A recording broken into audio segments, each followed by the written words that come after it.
പത്തനംതിട്ടയിൽ യൂത്ത് കോൺഗ്രസ് നേതാവ് സ്വത്തെഴുതി വാങ്ങിയ ശേഷം വയോധികനായ ബന്ധുവിനെ ഉപേക്ഷിച്ചതായി പരാതി. യൂത്ത് കോൺഗ്രസ് നേതാവ് സുമേഷിന്റെ ബന്ധു സോമനെ ഇന്നലെ വീട്ടിൽ പുഴുവരിച്ച നിലയിലാണ് കണ്ടെത്തിയത്. ഡിവൈഎഫ്ഐ പ്രവർത്തകരെത്തിയാണ് സോമനെ രക്ഷപ്പെടുത്തിയത്. സംഭവത്തിൽ ആദ്യം സീതത്തോട് പഞ്ചായത്ത് പ്രസിഡന്റ് PR പ്രമോദിന്റെ പ്രതികരണമെന്ന് കേൾക്കാം. രണ്ടുകാലം പുഴുവരിച്ച് പട്ടിണിയായി മൃതപ്രായനായി കിടക്കുകയാണ്. ഇന്ന് രാവിലെ മുതൽ മൂഴിയാർ CI, മൂഴിയാർ SI, പഞ്ചായത്ത് സമിതി ഞാൻ ഉൾപ്പെടെയുള്ള ആൾ സുമേഷിനോട് ബന്ധപ്പെട്ടിരുന്നു. ഒരു നടപടിയും ഉണ്ടായില്ല. ഇപ്പോൾ ഡിവൈഎഫ്ഐ പ്രവർത്തകരുടെ നേതൃത്വത്തിലൂടെ വന്ന് ഈ ബോഡി ഈ ശവചരെന്ന് പറയാൻ കഴിയും ആ ഒരു അവസ്ഥയിലാണ്. മൃതപ്രായനായ ഈ മനുഷ്യനെ എടുത്ത് കോന്നി മെഡിക്കൽ കോളേജിലേക്ക് കൊണ്ടുപോവുകയാണ്.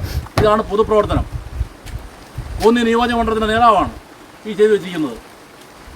ഇത് അടിയന്തരമായി പോലീസ് കാര്യത്തിൽ ജാമ്യമില്ലാത്ത വകുപ്പ് ഉൾപ്പെടെ കേസെടുക്കണം. വഴി വാങ്ങിയുള്ള സ്വത്ത് തിരിച്ചെഴുതി കൊടുക്കണം. ഇതിനാവശ്യമായ നടപടി സ്വീകരിക്കണം. തീർച്ചയായും സുജു ടി ബാബു വിവരങ്ങളുമായി ചേരുകയാണ് ഞങ്ങളുടെ പ്രതിനിധി. സുജു, ഈ യൂത്ത് കോൺഗ്രസ് നേതാവ് അത്തരത്തിൽ വയോധികനെ ദ്രോഹിക്കുന്നു, അയാളുടെ സ്വത്തെഴുതി വാങ്ങിയ ശേഷം. ഒടുവിൽ ആ വയോധികനെ രക്ഷിക്കുന്നത് DYFI എത്തിയാണ്. എന്തൊക്കെയാണ് അവിടുത്തെ വിവരങ്ങൾ? തീർച്ചയായിട്ടും അത്തരമൊരു സംഭവം നടന്നിട്ടാണ് ഇപ്പോൾ DYFI നേതാക്കളും അതുപോലെ ഇപ്പോൾ കേട്ട പ്രതികരണം സീതത്തോട് പഞ്ചായത്ത് പ്രസിഡന്റ് PR പ്രമോദിന്റെ പ്രതികരണമാണ്. ഇന്നലെയാണ് ഈ സംഭവം നടക്കുന്നത്.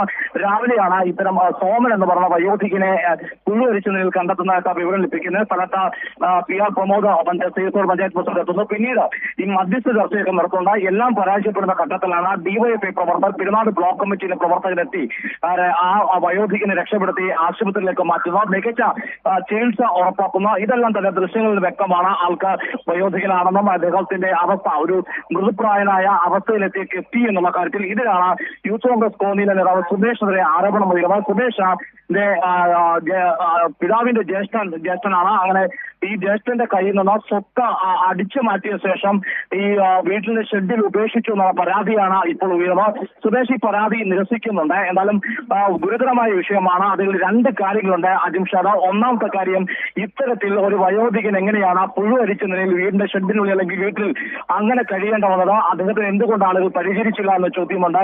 ഈ സ്വത്തിന്റെ കാര്യം മാറ്റി നിർത്തിയാലും ആ ദാരുണമായ സംഭവം അത്തരത്തിലേക്ക് കാര്യങ്ങൾ എത്തിച്ചത് ഏത് ഘട്ടത്തിൽ എന്ന പ്രധാനപ്പെട്ട കാര്യമാണ്. രണ്ടാമത്തെ കാര്യമാണ് ഈ സ്വത്തടിച്ചതുമായി തർക്കവുമായി ബന്ധപ്പെട്ട കാര്യം. അങ്ങനെയുണ്ടെങ്കിൽ അതും ഗുരുതര ആരോപണമാണ്. അടുത്ത ബന്ധുവിന്റെ സ്വത്ത് അടിച്ചു മാറ്റിയ ശേഷം ഉപേക്ഷിക്കുക എന്നുള്ളത്.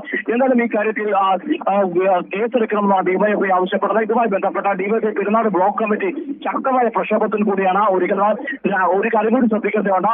കേവലം പ്രക്ഷോഭം നടത്തുകയല്ല, രാഷ്ട്രീയ മണ്ഡലത്തല്ല, പകരം ആ വയോധികനെ കൃത്യമായി ആശുപത്രി പെരുന്നാട് ബ്ലോക്ക് കമ്മിറ്റി എത്തിച്ച ശേഷമാണ് നടപടി നടന്ന പെരുന്നാട് ബ്ലോക്ക് കമ്മിറ്റി DYFI. തീർച്ചയായും അതാണ് വളരെ ശരിയായ കാര്യം. സുജു ടി ബാബു ആണ് ഈ വിഷയത്തിൽ സമഗ്ര വിവരങ്ങൾ നൽകിയത്.